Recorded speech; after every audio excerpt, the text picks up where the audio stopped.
Salam kerahiman. Hari ini kita ketemu lagi ya di sesi peran Bunda Maria di dalam hidupnya Suster Faustina. Dan hari ini kita akan baca sama-sama pada waktu Suster Faustina melakukan atau mengambil sikap, menentukan, memastikan bahwa dia akan masuk ke dalam kaul kekal. Jadi hari ini kita akan bahas tentang Suster Faustina pada waktu dia menerima kaul kekal. Seperti kita semua tahu ya, untuk sampai ke kaul kekal itu ada tahapannya, enggak semudah itu. Ada kaul sementara, ada persiapan, ada banyak hal yang dilakukan dan juga ada banyak hal yang dialami oleh Suster Faustina. Kalau kita bicara tentang kaul kekal, mungkin buat kita awam yang menikah, itu adalah saat dimana kita mungkin menerima sakramen pernikahan ya. Pada waktu itu kita menerima sakramen pernikahan, kita dijadikan satu, dua pribadi menjadi satu daging, bukan dua lagi. Itu menjadi suatu hidup yang baru, suatu kehidupan yang baru. Begitu pula dengan Suster Faustina. Itu momen yang paling penting hidup dia sebelumnya, menerima kaul kekal, hidup 100% sepenuhnya dipersembahkan kepada Tuhan. Dan apa yang dilakukan oleh Suster Faustina pada hari tersebut? Kita bisa baca sama-sama di nomor 240. 240 di sana dikatakan 3 permohonan pada hari kaul kekalku. Jadi pada waktu hari kaul kekal, Suster Faustina mengajukan tiga permohonan. Nah, permohonan tersebut dijelaskan, disebutkan dengan sangat detail oleh Suster Faustina. Permohonan yang pertama, mohon kejayaan gereja. Jadi Suster Faustina berharap melalui kaul kekal tersebut yang dia katakan ya bahwa aku tahu hari ini Yesus tidak akan menolak aku. Jadi dia punya iman, dia percaya bahwa dalam momen istimewa ini, peristiwa yang sangat penting dalam hidupnya Suster Faustina ini, dia tahu Yesus nggak akan menolak dia. Sehingga dia katakan permohonanku yang pertama adalah mohon kejayaan gereja.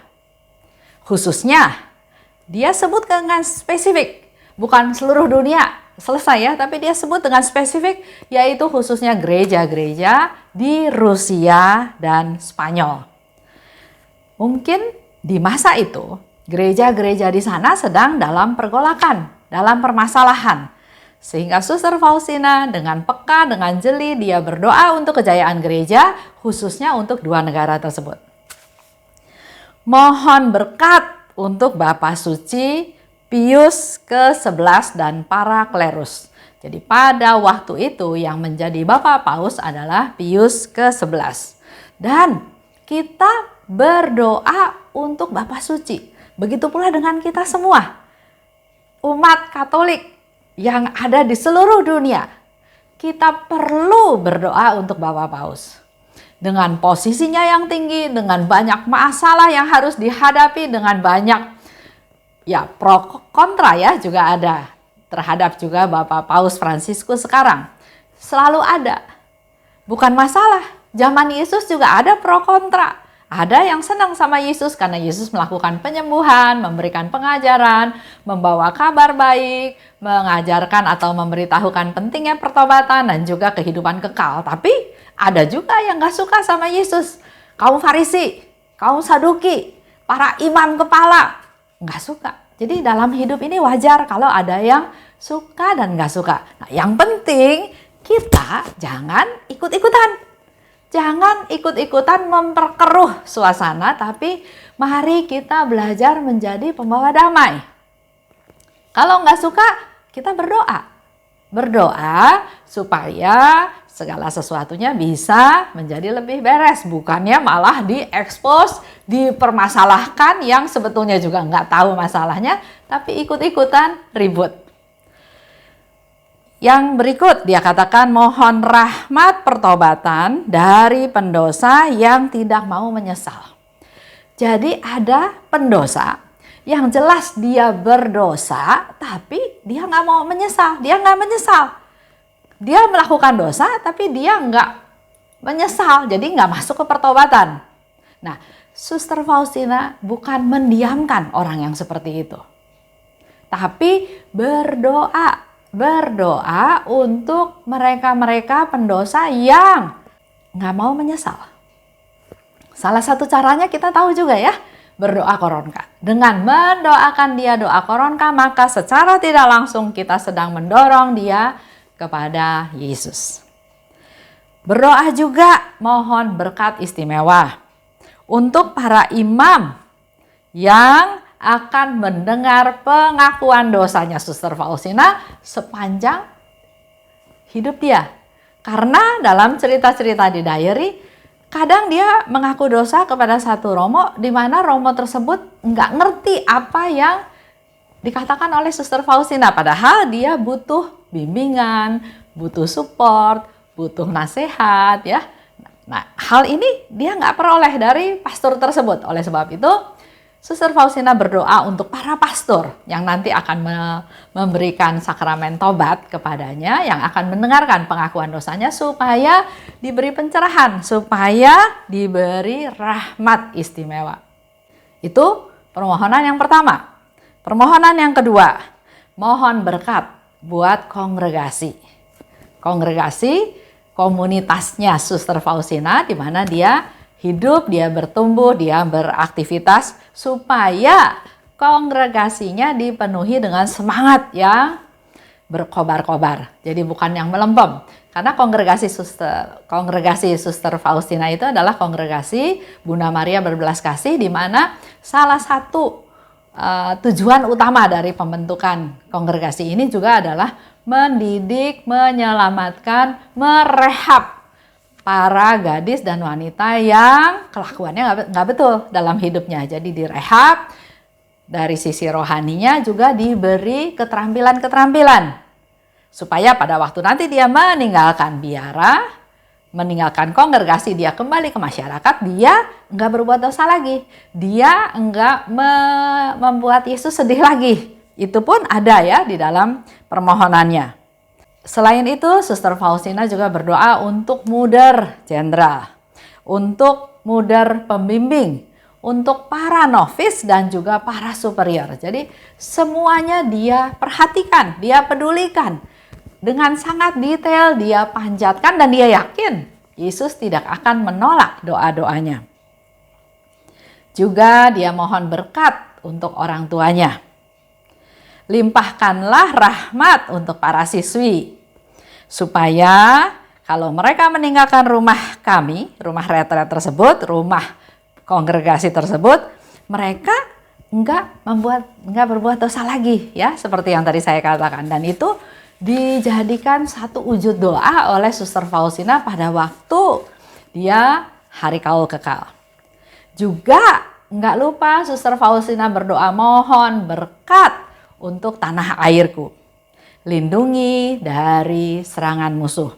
Karena memang waktu zaman Suster Faustina hidup, di mana Hitler begitu berkuasa, dia menguasai, dan salah satu negara yang paling menderita dalam perang tersebut adalah Polandia. Jadi dia berdoa untuk tanah airku, lindungi dari serangan musuh. Permohonan yang ketiga, mohon rahmat bagi jiwa-jiwa yang paling membutuhkan doa. Kita mungkin nggak tahu siapa jiwa mana yang sangat membutuhkan doa. Dalam hal ini Suster Faustina memberikan masukan juga buat kita semua bagaimana caranya berdoa, bagaimana caranya meminta kepada Tuhan, minta rahmat, minta berkat. Di permohonan yang ketiga, Suster Faustina katakan dia minta rahmat untuk jiwa-jiwa yang paling membutuhkan doa. Kita nggak tahu ya keadaan setiap orang pribadi yang sekitar kita atau yang jauh dari kita, tapi kita berdoa supaya Tuhan memberikan rahmat kepada jiwa-jiwa yang membutuhkan doa. Berdoa juga untuk orang-orang yang menghadapi ajal. dalam sakratul maut, dalam penderitaan yang sangat mengerikan, Suster Faustina mohon Allah, Engkau bermurah hatilah pada mereka-mereka yang sedang sekarat. Dan juga mohon Bapak membebaskan jiwa-jiwa yang ada di purgatorium. Jadi kalau kita lihat ya, doanya Suster Faustina itu menyeluruh. Berdoa untuk dari A sampai Z, tapi dia juga berdoa dengan sangat detail. Siapa-siapa yang perlu dia doakan. Dan dia punya iman, dia punya keyakinan Tuhan tidak akan menolak doa-doaku. Itu 1, 2, 3. Tapi di bawahnya dia masih tulis lagi. Yesus secara khusus, aku menyerahkan. Dia mau menyerahkan Bapak pengakuannya kepada Yesus. Pastor Sopotsko, ya, Pastor Andras, dan orang-orang yang pernah menjadi Bapak pengakuannya. Juga pada saat itu dia mempersembahkan orang-orang yang minta didoakan oleh Suster Faustina. Pasti banyak ya, dan itu dia persembahkan.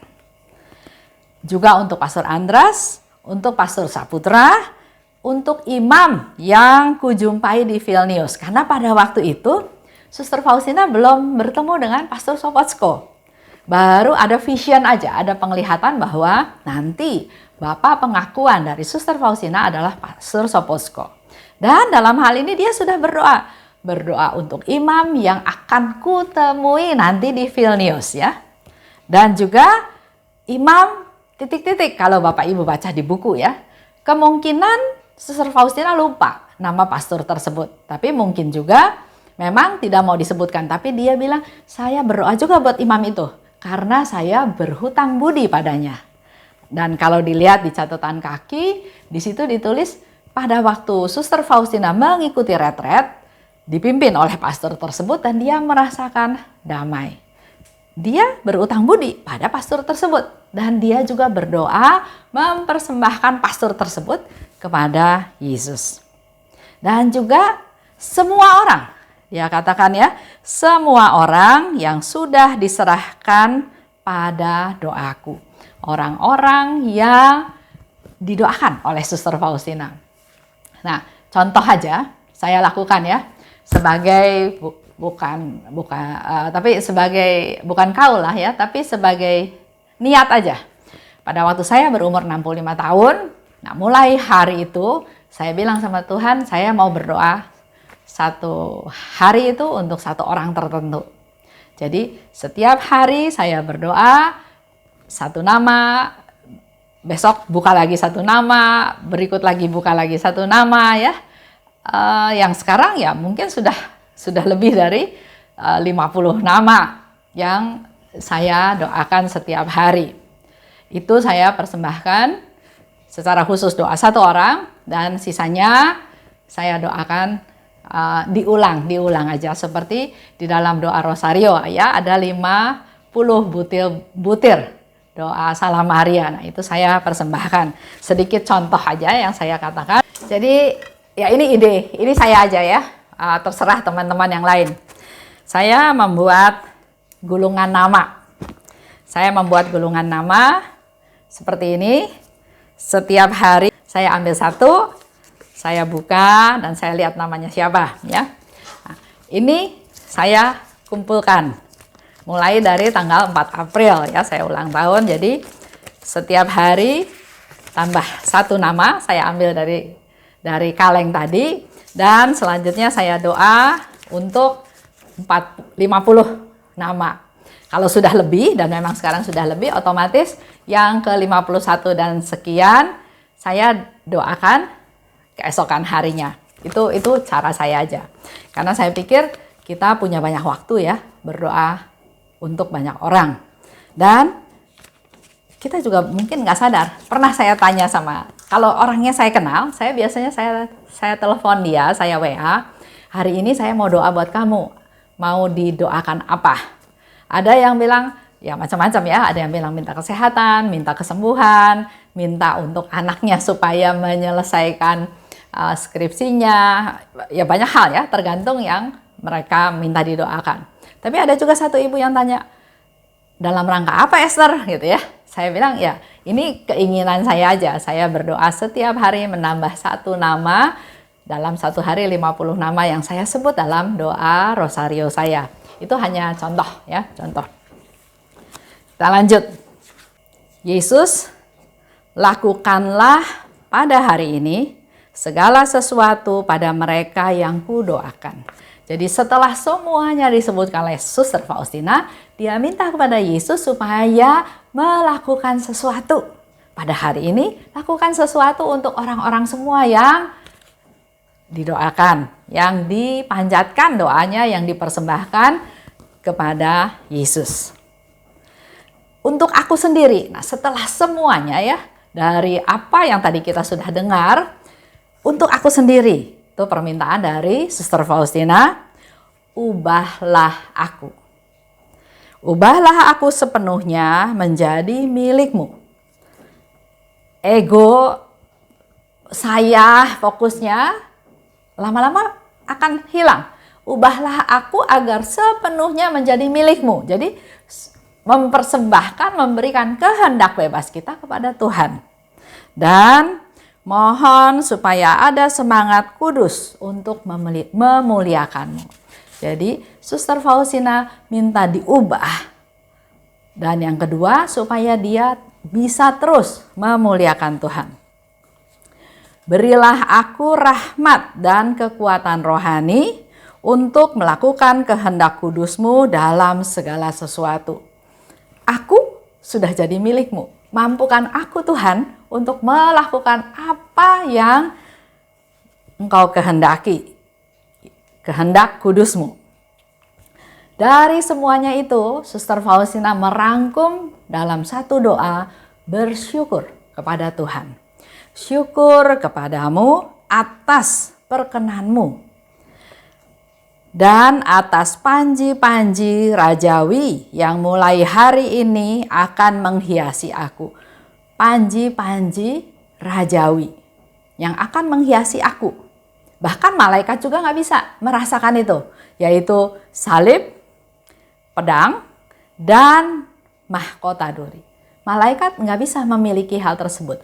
Pada saat dia mengatakan kaul kekalnya, dia menyerahkan seluruh keberadaannya kepada Tuhan. Saya menjadi milik Tuhan, saya mau melakukan semua kehendak Tuhan. Dia bisa melihat gambaran Yesus. Yesus yang mau berkorban untuk keselamatan jiwa-jiwa. Sehingga di sana dia katakan, terima kasih atas panji-panji rajawi, yaitu salib, pedang, dan mahkota duri.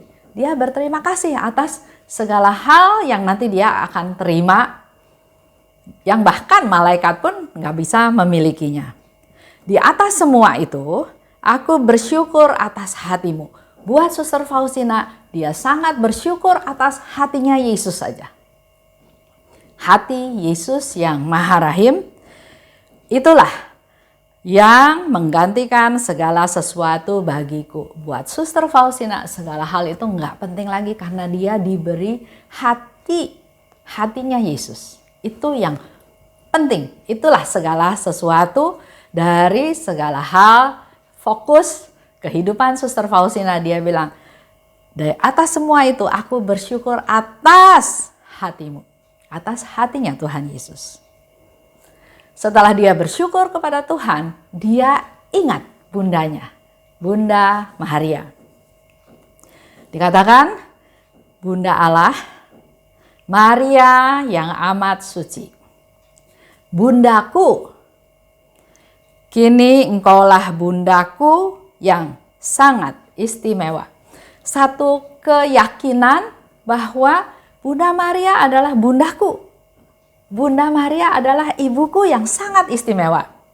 Sebab putramu telah menjadi mempelaiku. Kalau putranya Bunda Maria Yesus menjadi mempelainya Suster Faustina, pasti Suster Faustina juga menjadi anaknya Bunda Maria. Demi putramu, engkau harus mencintai aku. Itu satu, bukan kewajiban ya, tapi suatu harapan harapan yang besar, yang penuh dengan kepercayaan bahwa engkau juga harus mencintai aku. Oh Maria, bundaku tercinta, tuntunlah kehidupan rohaniku sedemikian rupa, sehingga akan menyenangkan putramu. Jadi yang jadi fokus bukan saya, tapi dia bilang, Bunda Maria tuntun aku, supaya aku mampu menyenangkan putramu. Nah, dari bacaan hari ini di 240, kita belajar banyak ya dari Suster Faustina. Momen tertentu, hari-hari tertentu menjadi hari yang sangat spesial buat dia, dan bukan fokusnya dia lagi, tapi dia mohon pada Tuhan untuk Tuhan memberikan rahmat, memberikan berkat kepada mereka-mereka yang perlu didoakan, perlu diberikan rahmat, perlu kekuatan, perlu pendampingan, perlu perlindungan. Baru terakhir dia bilang, saya berdoa untuk diri saya. Dan itu pun bukan untuk saya, bukan untuk kepentingan saya, tapi ubahlah aku supaya aku menjadi milikmu dan mampu menyenangkan engkau. Di atas semuanya itu, dia sebagai anak selalu ingat bundanya. Begitu pula dengan kita. Kita hari ini diingatkan oleh Suster Faustina bahwa Bunda Maria adalah bunda kita semua. Bunda yang sangat istimewa. Kalau kita menganggap Bunda Maria sebagai bunda kita, otomatis kita jadi anaknya. Anak yang dikasihi, anak yang didoakan, anak yang didampingi, anak yang dilindungi. Betapa bahagianya kita menjadi anak dari Bunda Maria. Itulah hari ini Bunda Maria menjadi bunda istimewa dari Santa Faustina. Bunda Maria juga bisa menjadi bunda yang istimewa buat kita. Kita semua yang datang pada Bunda Maria. Kalau saya biasanya 1 Januari atau pas ulang tahun, biasanya suka membuat satu rencana-rencana baru. Nah, seperti tadi yang saya kasih contoh ya, saya berdoa untuk orang. Kadang-kadang waktu itu ya, waktu saya bikin nama, itu saya lihat dari buku catatan saya yang lama-lama, nama-nama itu saya kumpulkan lagi, saya catat lagi, saya doakan. Ketemu sama nama yang orang ini membuat saya susah. Tapi karena saya punya satu komitmen, saya mau berdoa buat siapapun yang namanya saya ingat, saya temukan, saya tetap berdoa buat dia. Itu juga satu proses. Dari doa yang terpaksa dalam tanda kutip, tapi menjadi satu doa yang saya jadi pikir dia, memikirkan, saya coba hubungi dengan WhatsApp, tapi dia nggak jawab. Jadi saya mencoba memikirkan apa sih ya yang kira-kira menjadi kebutuhan dia. Itu yang saya coba panjatkan. Tapi kalau saya sama sekali blank, nggak bisa berdoa untuk dia, nggak tahu apa yang dibutuhkan, ya saya serahkan dia pada Tuhan. Tuhan, saya mau berdoa buat si A, saya juga nggak tahu dia sekarang ada di mana, saya juga nggak tahu apa yang jadi kebutuhan dia, tapi saya mau mempersembahkan dia pada Tuhan, karena Tuhan yang bisa memberi yang terbaik kepadanya. Itu aja sharing hari ini. Jadi Bunda Maria adalah bunda istimewa buat kita, buat hidup kita. Kita nggak bisa terlepas dari Bunda Maria. Berbahagialah kita semua yang punya Bunda Maria sebagai bunda kita, sebagai ibu yang melindungi, yang berdoa, yang mendampingi, yang ya tempat kita berkeluh kesah. Itu aja untuk hari ini. Sampai ketemu minggu depan. Salam kerahiman.